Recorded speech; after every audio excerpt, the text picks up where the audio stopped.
Comme je l'ai dit au début de la messe, c'est un dimanche spécial aujourd'hui, puisque nous célébrons la fête du saint patron de notre Église, Saint Marcel. Et pour préparer l'homélie, la première question que je me suis posée, c'est quel lien y a-t-il entre l'Évangile que nous venons d'entendre de Saint Jean et la vie de Saint Marcel? Alors, je pense que ça commence, il faut pouvoir le savoir bien comment, connaître au moins dans ces grandes lignes quelle a été la vie de Saint Marcel. Vous savez que Saint Marcel, il est né à Rome en 255 et il a été fait élu pape en 306 et jusqu'à sa mort en le 16 janvier 309. J'ai bien ça, oui, 309.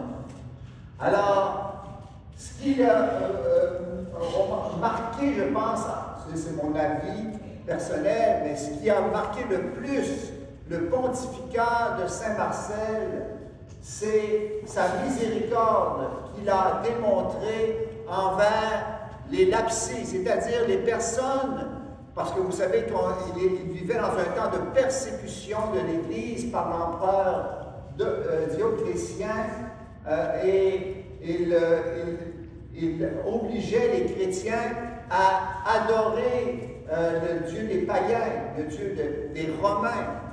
Et alors, bien des chrétiens et chrétiennes, par peur de la torture et de la mort, eh bien, ont renié leur foi.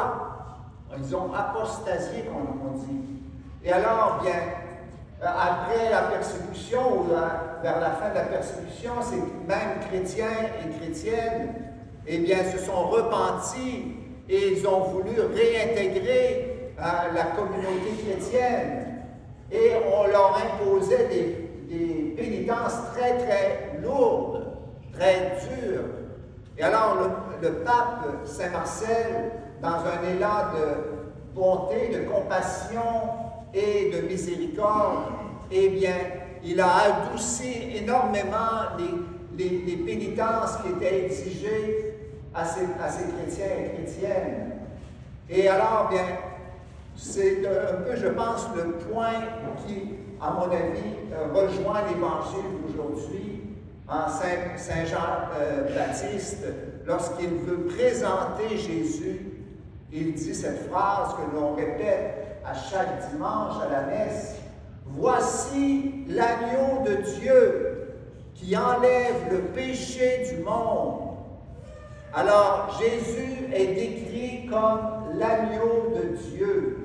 On sait que l'agneau, c'est un animal qui est très doux. Sa laine est très douce. Mais aussi, lorsqu'il est conduit à l'abattoir, eh bien, il ne rouspète pas, comme on dit. Il ne crie pas. Il reste docile malgré sa condition là, où il doit mourir. Et Jésus est vraiment l'agneau de Dieu parce qu'il a justement manifesté la douceur, la bonté de Dieu, même à travers le sacrifice de sa vie, où il aurait pu se rebiffer, comme on pourrait dire, devant la violence, mais il a accepté, dans un esprit d'amour pour le salut du monde, eh bien, de se laisser tuer violemment, comme on le sait par ses bourreaux. Alors, vraiment, le Seigneur nous invite aujourd'hui justement à incarner cette miséricorde du Seigneur, cette bonté qui, même dans l'adversité, dans les difficultés de la vie. Et aujourd'hui, bien, en cette fête de Saint-Marcel, nous avons la tradition d'honorer, de remercier des bénévoles, des personnes qui sont impliquées activement dans la communauté pour nous faire, justement, pour faire grandir notre communauté. Et nous avons ce mérite, Saint-Marcel, que nous décernons pour la 3e année, et nous voulons voulons justement le décerner, ce mérite Saint-Marcel, à notre équipe de catéchètes qui, fidèlement, eh bien, vont témoigner de leur foi aux jeunes, mais aussi aux familles, aux parents, qu'ils essaient d'appuyer, de soutenir dans leur mission d'être éducateurs de la foi de leurs enfants. On appelle ça la formation à la vie chrétienne. C'est très large et c'est très important de voir que le rôle des catéchètes, eh bien, ce n'est pas seulement d'enseigner, c'est beaucoup déjà, d'enseigner qu'est-ce qu'un chrétien doit croire pour vivre fidèlement à Jésus-Christ, connaître Jésus-Christ, mais aussi c'est de préparer les cœurs de ces jeunes à rencontrer Jésus dans les sacrements, spécialement le sacrement de la réconciliation, sacrement de l'Eucharistie et sacrement de la confirmation.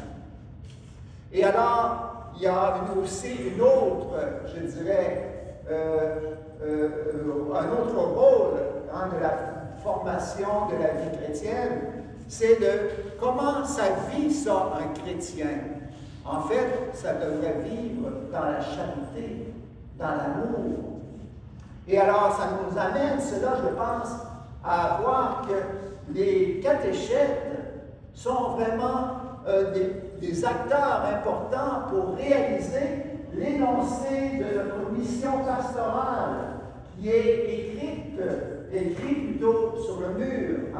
On le voit plus tellement, ça fait longtemps qu'il est là, mais c'est l'objectif que nous devons atteindre comme communauté chrétienne.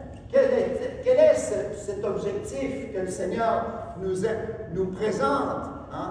Voyez comme il s'aime. Quelqu'un qui pourrait entrer dans l'Église et qui nous voit célébrer, qui nous voit prier, qui nous voit partager, eh bien, voilà une image de la charité, de l'amour que nous sommes invités à vivre.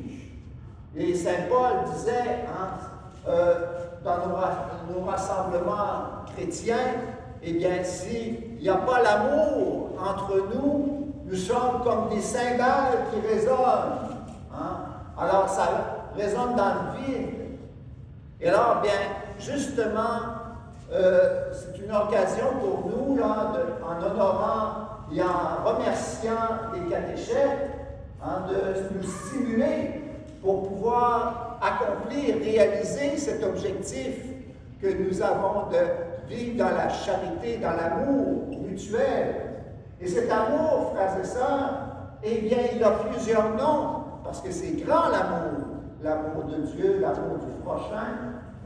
Ça a comme un synonyme de l'amour, ça s'appelle aussi partage. C'est pour ça qu'après la messe, pour ceux qui se sont inscrits, eh bien, il y aura un repas partage où nous voulons vivre cette fraternité, l'amour fraternel. Et puis, l'amour, ça a un autre nom aussi, c'est la bienveillance. Bienveillance, ça vient de vouloir le bien de l'autre, pour justement lui montrer que, eh bien, il est aimé. Aucun chrétien, aucune chrétienne ne devrait, on pourrait dire, penser et croire qu'il n'est pas aimé par Dieu ou les autres. Et c'est notre devoir de dire à nos frères, à nos sœurs, tu es aimé, plus que tu peux imaginer. Alors la bienveillance, c'est très important de le vivre entre nous. Et puis l'amour qui se fait écoute de l'autre. Tu es importante, non seulement aux yeux de Dieu, mais aussi pour moi. Et je veux me mettre à ton écoute, parce que l'Esprit Saint est en toi et peut me révéler l'amour de Dieu. Enfin, eh bien, l'amour, ça peut être aussi la confiance. Parce que quand on aime, eh bien, on donne confiance à l'autre. Et c'est cette confiance qui vous fait grandir dans l'unité. Enfin, eh bien, c'est la joie. Si on vit vraiment dans l'amour de Dieu, l'amour de nos frères et sœurs, eh bien, la joie va naître en nous. Et c'est le plus beau témoignage de Dieu, de son amour que nous pouvons faire, en laissant la joie de l'amour nous envahir et se répandre, se partager dans la communauté. Alors, on veut maintenant justement décerner ce prix ou ce mérite de la Saint-Marcel pour faire grandir justement cette fraternité et cet amour entre nous. Amen. Amen.